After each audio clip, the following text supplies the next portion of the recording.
Hi, everyone. It's Mr. Schleishman here. Hi, kindergarten students and teachers, families at home. We'll give everyone a moment or so just to get on. So happy day, everyone. We're so excited again that you're here. We have two special visitors. Everyone knows our literacy coach, Miss Nadler, who's here. Miss Nadler, give a wave to everyone. She's going to help us at the end if we have any questions. So teachers, we encourage you that if your students in the class have questions, that you put them in the chat box for us as we go along. We might pause here and there just to see if we get a question, and we'll answer at the end. And then our other special guest is Sara Leach, and Sara is our author, and I'm going to turn it over to her right away so she can talk a little bit about the books that she's written and talk about kindergarten work and what we can do. Thank you, Sara. All right, thank you so much for hosting me here today. I am so excited to be speaking to you. So again, my name is Sara Leach, and I'm an author of 9 books for children, and I will be reading to you from one of them today. I am speaking to you today from Whistler, British Columbia. So that's in Canada. If you guys know where Seattle is on the West Coast, if you were to go to Seattle and then drive north of Seattle for 5 hours, you'd go through the big city of Vancouver, and then you would get to a very small mountain town called Whistler. And Whistler is a town that's built, it's a ski resort. So we have 2 big mountains here, Whistler and Blackcomb. We have people come from all over the world to ski here. We have lots of snow, lots of exciting things that happened here. I'm also a teacher librarian, so I work at an elementary school in Whistler, and I've been a teacher for 25 years now. And I've taught kindergarten all the way through to grade 8. But most recently, I'm just in the library. So I am going to read to you today from my book called Sounds of the Fairy. Ooh, there we go. This book is written by me. It's illustrated by Stephen Corvello, so he does the pictures. And it's all about what you hear on a ferry boat. And in BC, we actually have a lot of ferries. BC Ferries, I've been told, has the largest fleet of passenger ferries in the world. And I spend, because I love to travel on the coast of BC, I spend a lot of time traveling on the ferries. And so that's what inspired me to write this book. Sounds of the Ferry. Engines hum, ramps go clunk, cars drive on, ka-chunk, ka-chunk.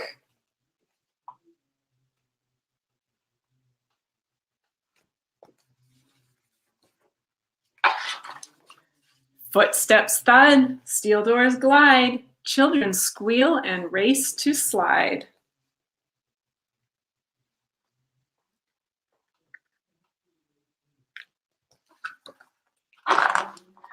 Churn, snap, hum, hiss, thud, glide, roar, rev, groan, zip, screech, clang, blow, snore.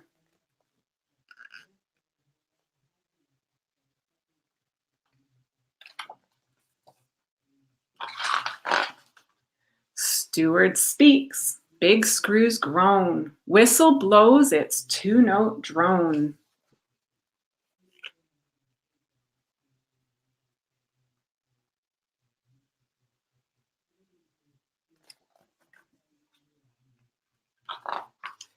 Boilers hiss, white wake churns, captain calls, the ferry turns.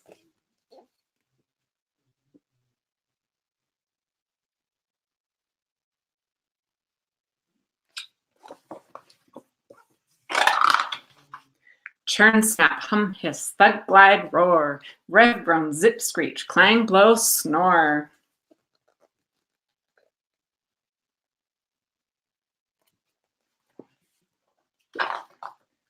Proud flags snap, seagulls screech, dolphins splash, and orcas breach.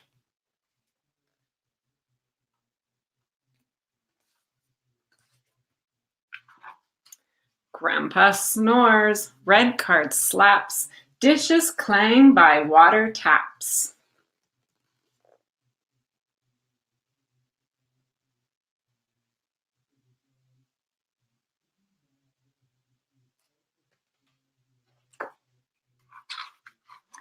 Turn, snap, hum, hiss, thud, glide, roar. Rev, groan, zip, screech, clang, blow, snore.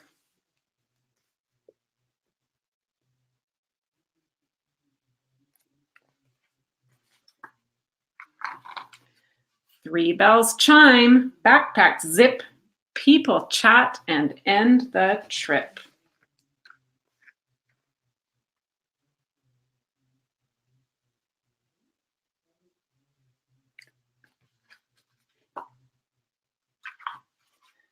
Tall trucks rev, bikes roar past, steward sighs, it's calm at last.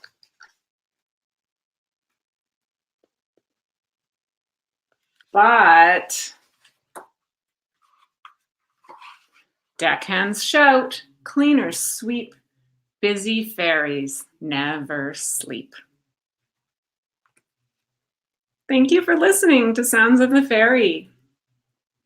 And like I said, that I ride the ferries a lot, and that's why I chose to write this one. And what happened was I originally wrote a book called Mountain Machines. And this is it here. And this is a counting book about the machines on the ski hill. And I decided I want to write a book about the ferries too, to be a companion to it. And I thought that I was going to write about the machines on the ferry. So I went for a special ferry ride. I called up BC Ferries and I said, hey, I want to write a book about the ferries. And they let me go on a tour of the ferry. So they took me all the way up to the top deck where the captain is. And they took me all the way down to the very bottom deck where all the machines are that run the ferry. And what I was struck by was the sounds that I was hearing, not so much by just the machines. And so the book completely changed from the original idea that I had to what it turned into. If you have any questions, this would be a good time. The teachers could maybe start entering them into the chat. And I know this is Ms. Nadler here. Thanks again, kindergarten teachers. We're joined here by author Sara Leach. I know some of us came in a few minutes late, but we have her here. We have an opportunity to ask some questions. So if your students have any questions for our author, again, Sara has just released a book called Duck Days and companion to Slug Days, which was a finalist for some awards. She's also written Penguin Days, and she just shared with us a few other books as well. So we're very excited to have Sara Leach here for National Read Aloud Day. I am so excited to be here. Like I said, if you have any questions, I'm happy to answer them. I can also just talk. I think, you know, if you keep going for now, Sara, some questions come in, we'll kind of pause along. So one of the questions that I often get asked is if I have advice for young writers. And one of the things that I would tell you as a young writer is to think about make your first draft, that's like your rough copy, is all about getting your ideas down. So don't worry about making it perfect the first time you write it. If you don't know how to spell a word, do your best guess and move on. Get the thoughts inside your head onto the paper, but then be prepared to go back and make it better later. And making it better might be adding some more information or clearing up some confusion. Maybe somebody reads it and they're not really sure what you're talking about. So you have to maybe take something away or add something in to make it better. Another thing, a piece of advice that I could give young writers is if you're not sure what to write about, some of the places that I get my ideas are one from things that happen around me. So Slug Days, this book here, which is about a girl named Lauren who has autism, was inspired because I was teaching a girl in my class had autism. And I originally wrote the story because I didn't think I was being the best teacher that I could be for her. And so I decided to write it as, I actually wrote it as a picture book first, just a short book, exploring what school might be like from her perspective. So you can think about things that you do in your life that you know about that you could write about. Mountain Machines is kind of the same thing. I have been skiing since I was 3 years old. And so I wrote about something that I knew a lot about. You can also, sometimes you can get inspired by things that you hear about. So for example, Count Me In. This one here, which is a chapter book. You guys are probably not quite ready for this one yet, but when you're a little bit older, this is a story of some kids who go hiking and they have to cross a river to get to the mountain. And while they're up on the mountain, the river floods and they can't get home. And the outline of that story was told to me by a friend. So I didn't write exactly her story. I made a ton of changes and I added all kinds of things that happened while the kids are up there that didn't happen in real life. But the idea for it came from something that she had said to me. And the story that I'm working on right now, it's not a novel yet, but it's just a manuscript on my computer, was inspired by a guy I was talking to in a shoe store. And he, out of nowhere, said to me, "I'm not allowed to travel with my uncle anymore because when I was 10, we went to Paris together and he lost me for 3 days." And I thought, whoa, that's a crazy story. I'm going to borrow that. And so that was the jumping off point for the story that I'm working on right now. Ms. Nadler, I see you there. Do you have some questions? Yes. One student wants to know how many. Oh, you just Sorry. One student wants to know how many books total you've written. Okay, so I have 9 books that are published, but I have about 4 more that are manuscripts, which means they're just on my computer. So 2 of them are written, but nobody wanted to publish them. One is not quite finished, and then the other one is finished, but I just haven't sent it to my publisher yet. Oh, wow. So the kindergartners are writing books for readers. They're trying to make their books clear, easily understood for readers. Do you have any advice for that? Oh, maybe did she? I think we might have froze for a moment, Ms. Nadler. So we'll just wait a second and see if Sara rejoins us. And Sara, if you want to leave and come back, if it stays frozen and you could just hear us, because I heard you at the end, we'll be here. There we go.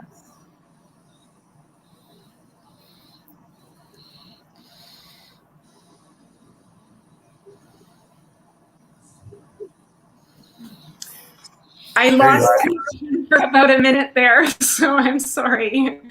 All good. We're glad you're back. Go ahead, Ms. Nadler.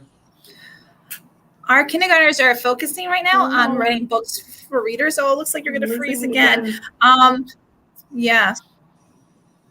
Are you? We're having some technical difficulties now. Is that better? I lost it again, but I've switched to my other Wi-Fi. I'm hoping this will stay more stable.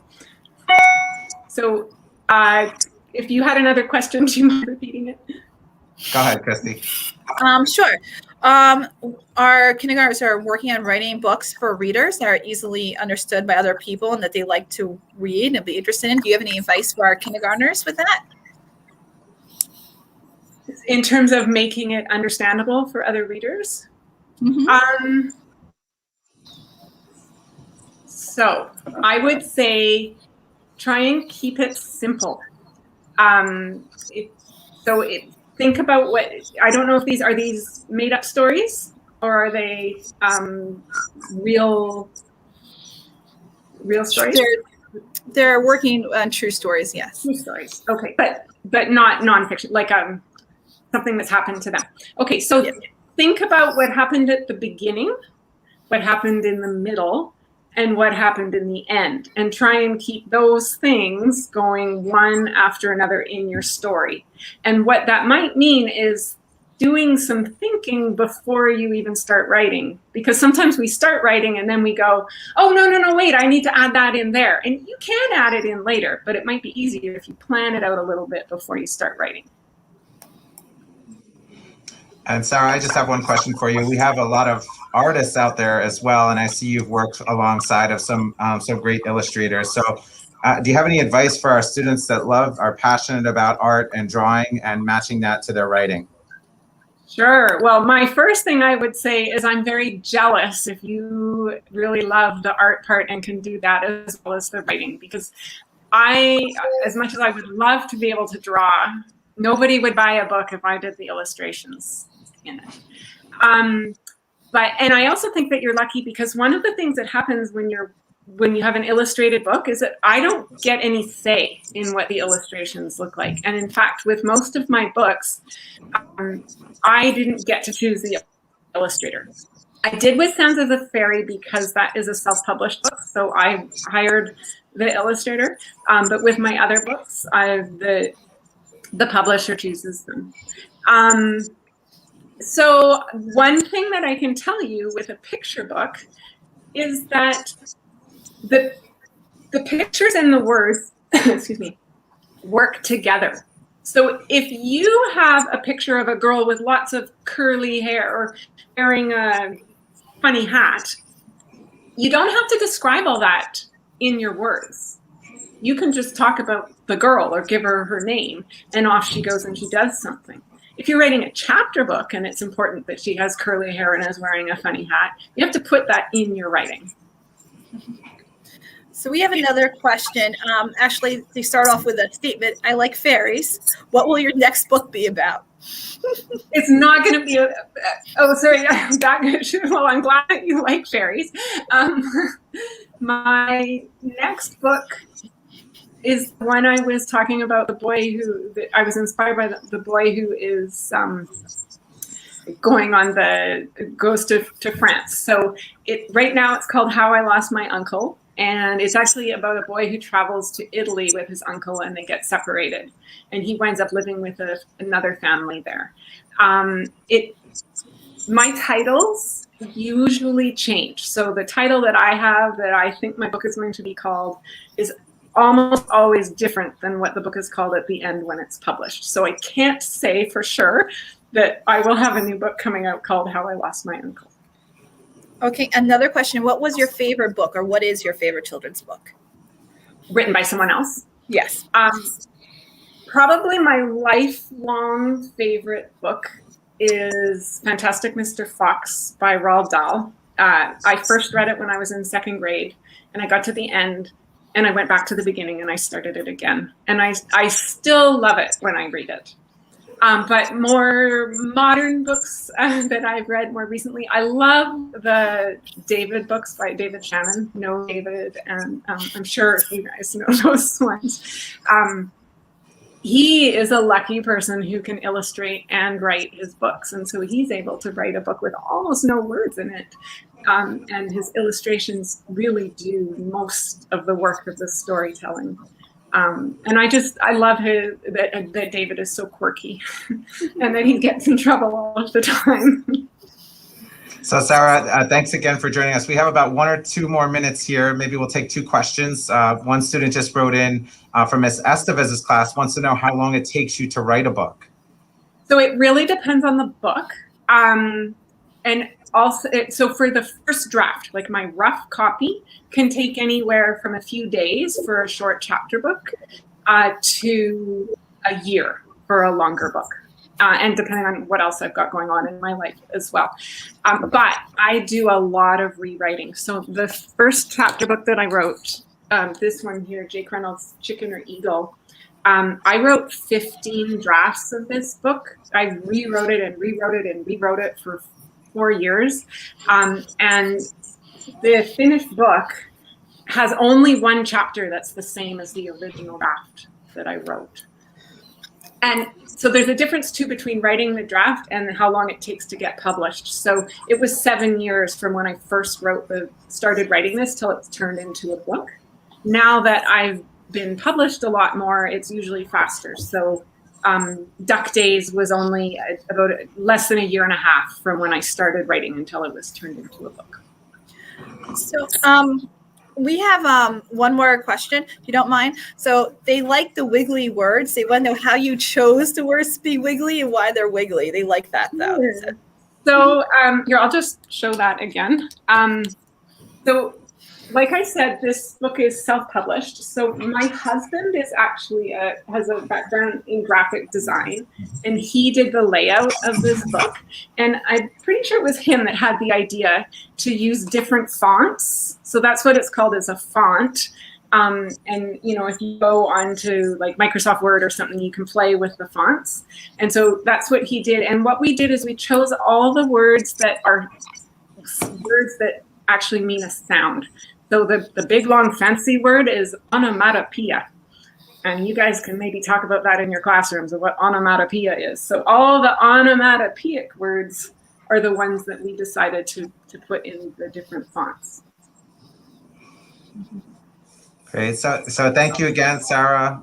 Again, Sara is the author of 9 books. She's also an elementary school librarian. And Sara, again, you have our kindergartners here. So is there any last words you would leave kindergarten students to really build a passion and a love for reading and books? Is there anything you would like to leave them with? I would just say the best writers are big readers. So the more you can listen to books, and the more when you get there to read the books, if you're reading the pictures or reading the words, the easier writing's going to be for you, the more fun writing's going to be for you, and just the more fun you'll have in the world, because reading is like the best thing to do ever.